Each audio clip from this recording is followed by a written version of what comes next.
फूलों से जुड़ा हुआ है, लेकिन मैं आप सबको बताना चाहता हूं कि बहुत सारे क्षेत्रों में आज हमारा राज्य हिंदुस्तान के जो अग्रणी राज्य हैं उन राज्यों में हमारी गिनती हो रही है। चाहे नवाचार करना हो, नए कानून बनाना हो या सस्टेनेबल डेवलपमेंट गोल्स की बात हो, कि उसमें पूरे देश के अंदर एसडीजी रैंकिंग में हमारे राज्य को पहला स्थान प्राप्त होना हो।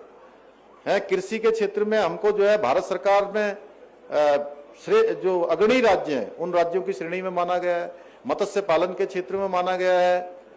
अच्छा फाइनेंशियल डिसिप्लिन अपनाने के लिए भी हमको भारत सरकार ने 350 करोड़ रुपए की धनराशि अभी 4 दिन पहले ही जो है प्रोत्साहन राशि के रूप में दी है। खनन के सेक्टर में हमको 100 करोड़ रुपए की धनराशि 2 बार अच्छा काम करने के लिए, सारे मानकों पर फिट बैठने के लिए भारत सरकार ने हमको दिया है।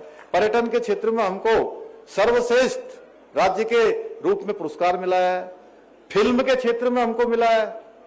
इसके साथ साथ निर्यात तैयारी सूचकांक उसकी अच्छी तैयारी करने के लिए भी हमको भारत सरकार ने जो प्रथम श्रेणी के राज्य हैं उनमें हमको रखा है ना। ऐसे इतने सारे क्षेत्र हैं, मैं उनको गिनाऊंगा तो बहुत लंबा हो जाएगा, लेकिन आपकी प्रेरणा से आदरणीय प्रधानमंत्री जी की मार्गदर्शन में लगातार हम लोग राज्य को आगे बढ़ा रहे हैं। सब मिलजुल कर पिछले सालों में हमारे राज्य की एक अलग पहचान पूरे देश के अंदर स्थापित हुई है। और आपका जो प्रेरणास्पद जीवन है उसमें राष्ट्र सेवा भी है, समर्पण भी है, उत्कृष्ट प्रशासनिक दृष्टि का प्रतीक भी है, जो मुझे ही नहीं बल्कि उस हर आदमी को प्रेरणा देता है जो आपसे एक बार मिल लेता है। जो आपसे एक बार मिल लेता है वो आपका हो जाता है। अब तो ताली बजाइए जोर से।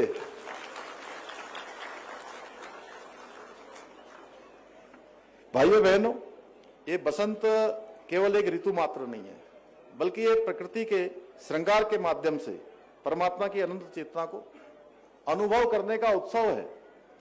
और लोक भवन में चल रहा ये 3 दिवसीय बसंत उत्सव उसी दिव्य सौंदर्य से जुड़ने का एक शानदार अवसर है। और देखिए कितने शानदार यहाँ पर फूल दिखाई दे रहे हैं, उनके रंग हैं, उनकी पवित्र सुगंध है, मन को सच में एक आध्यात्मिक अद्भुत प्रसन्नता देती है, अत्यधिक शांति प्रदान करने वाली है। भाइयों बहनों, मुझे प्रसन्नता है कि बसंतोत्सव के आयोजन से उत्तराखंड में पुष्पों के प्रति जनमानस की रुचि निरंतर बढ़ रही है। और इसके साथ ही फूलों की खेती के क्षेत्र में उल्लेखनीय रूप से वृद्धि भी हो रही है। लोग इस बसंतोत्सव से प्रेरित होकर फूलों की खेती को और अपना रहे हैं। मुझे बताया गया है कि इस वर्ष इसकी theme floral healing nature's part 2 wellbeing रखी गई है। ये शीर्षक बहुत आकर्षक है और हमें बताता है कि किस प्रकार फूलों की सुगंध से हम अपने जीवन में सकारात्मक परिवर्तन ला सकते हैं, कैसे हम पॉजिटिविटी की ओर जा सकते हैं, कैसे और शक्ति प्राप्त करके एकात्म होके अपने लक्ष्य की प्राप्ति की ओर आगे बढ़ सकते हैं। क्योंकि फूल केवल सजावट का माध्यम नहीं होते हैं, बल्कि वो हमारे मन को शांति देते हैं, हमारे वातावरण को सकारात्मक बनाते हैं और मानसिक और शारीरिक स्वास्थ्य पर बहुत गहरा प्रभाव डालते हैं। आप देखते होंगे कि कभी कभी हम किसी रूम में जाते हैं तो उसके अंदर की जो सुगंध होती है वो हमारे पूरे शरीर के मन मस्तिष्क पर बहुत गहरा प्रभाव डालती है और हमारी सोच को बिल्कुल एकदम पॉजिटिव बना देती है। इस विचार को मूर्त रूप देने के लिए उद्यान विभाग द्वारा फ्लोरल हीलिंग का विशेष प्रदर्शन यहाँ पर किया गया है। इसके लिए मैं उद्यान विभाग की पूरी टीम को बहुत उनको साधुवाद देता हूँ कि उन्होंने बहुत शानदार काम किया। और सच में जिनका नाम गणेश जोशी जी ने लिया वो सब बहुत बधाई के पात्र हैं। मैं उनकी विशेष सराहना करता हूँ। मैं देख रहा था कि यहाँ पर हिमालय क्षेत्रों से पाए जाने वाले पुष्पों से भी तैयार खाद्य पदार्थों के भी स्टॉल लगाए गए हैं, जो ये दर्शाते हैं कि हमारे पारंपरिक ज्ञान, प्राकृतिक विशिष्टता को यदि हम आधुनिक सोच के साथ प्रयोग में लाएं तो इसके भी सुखद परिणाम निकल सकते हैं। और जब हम इन स्टॉलों को देखते हैं तो ये अनुभव होता है कि आयोजन केवल प्रदर्शनी मात्र नहीं है, बल्कि प्रकृति की सुंदरता और शक्ति को अनुभव करने के साथ साथ हमारी महिलाओं, युवाओं और स्वयं सहायता समूह जो हमारी बहनें बहुत कठिन चुनौतियों का जीवन में सामना करती है। विकट परिस्थितियां उनके सामने होती हैं, संसाधनों का अभाव होता है, लेकिन उनकी मेहनत और उत्तराखंड की उभरती हुई आत्मनिर्भर व्यवस्था का ये सशक्त प्रतीक है।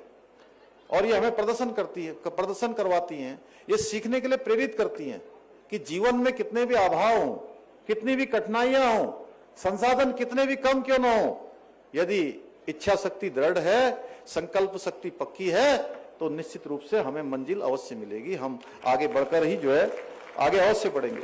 भाइयों बहनों, हमारे जो पारंपरिक उत्पाद हैं उनमें असीम संभावनाएं हैं, यदि उन्हें तकनीकी से, सुदृढ़ ब्रांडिंग से और अच्छा बाजार उनको अगर मिल जाए, प्रभावी विपणन से जोड़ा जाए, तो वो स्थानीय उत्पाद राष्ट्रीय और अंतर्राष्ट्रीय स्तर पर अपनी विशिष्ट पहचान बना सकते हैं। हमारे यहाँ पर प्रकृति के द्वारा प्रदत्त बहुत सारा, जैसा कि अनुकूल जलवायु है, उपजाऊ मिट्टी है, और हमारे लिए सबसे अच्छी बात है कि हमारे दोनों ही जहां पर बड़ी मंडियां हैं, चाहे वो हरिद्वार देहरादून हो या हल्द्वानी, रुद्रपुर, रामनगर या काशीपुर हो, वहां से दिल्ली जाना बहुत नजदीक है। हम अच्छे फूलों को आसानी से दिल्ली पहुंचा सकते हैं, यहां से हम आसानी से चंडीगढ़ पहुंचा सकते हैं, और बाजारों की जो निकटता है ये फूलों के उत्पादन के लिए आदर्श स्थितियां हमको प्रकृति द्वारा, भगवान के द्वारा प्रदान की गई हैं। और आज राज्य में एक बड़ी संख्या में 656 हेक्टेयर से भी अधिक क्षेत्रों में व्यावसायिक खेती हो रही है, जो कम लागत में अधिक आय का सशक्त माध्यम बन रही है। भाइयों बहनों, आदरणीय प्रधानमंत्री नरेंद्र मोदी जी के किसानों की आय की वृद्धि को संकल्प को आगे बढ़ाते हुए हमने राज्य के अंदर समग्र पुष्प नीति, मंडी शुल्क में छूट, विपणन सुविधा और मौन पालन अनुदान जैसी योजनाओं के माध्यम से किसानों को सशक्त बनाने का हम प्रयास कर रहे हैं। इसके साथ ही हमारी सरकार राज्य में फूलों को, सब्जियों और फलों के उत्पादन को बढ़ाने के लिए भी विभिन्न स्तरों पर हम काम कर रहे हैं। हमने करीब 1200 करोड़ रुपए की लागत से नई सेब नीति, कीवी नीति, state millet mission, dragon fruit नीति जैसी कई महत्वपूर्ण योजनाओं को आज राज्य को अंदर लागू किया है। और इन्हीं नीतियों की तहत बागवानी को प्रोत्साहन करने के लिए किसानों को हम 80% तक की सब्सिडी भी प्रदान कर रहे हैं। यही नहीं, हम किसानों की उपज की गुणवत्ता को और बढ़ाने के लिए ग्राइंडिंग, सॉर्टिंग यूनिट के निर्माण के लिए भी अनुदान प्रदान कर रहे हैं। इसके साथ ही हम, अभी कृषि मंत्री जी बता रहे थे कि सुगंध के क्षेत्र में भी हम बहुत अच्छा काम कर रहे हैं। अभी हम लगभग 100 करोड़ के आसपास उसके टर्नओवर को ले गए हैं, लेकिन हमने लक्ष्य रखा है कि आने वाले वर्षों में वो हमारा 1000 करोड़ से अधिक हो, 1100 करोड़ का हमने लक्ष्य रखा है, और हम लाखों किसानों को उससे रोजगार से, उनकी आजीविका से, उनके उत्पादन से उसको जोड़ने का भी काम हम कर रहे हैं। इसके साथ ही परफ्यूमी को बढ़ावा देने के लिए भी हमने 300 करोड़ रुपए से अरोमा पार्क काशीपुर में हम विकसित कर रहे हैं।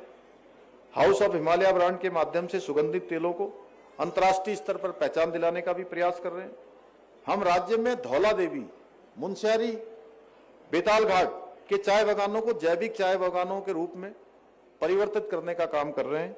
इसके अलावा हम मिलेट उत्पादन पर निवेश पर 80% तक का अनुदान भी प्रदान कर रहे हैं।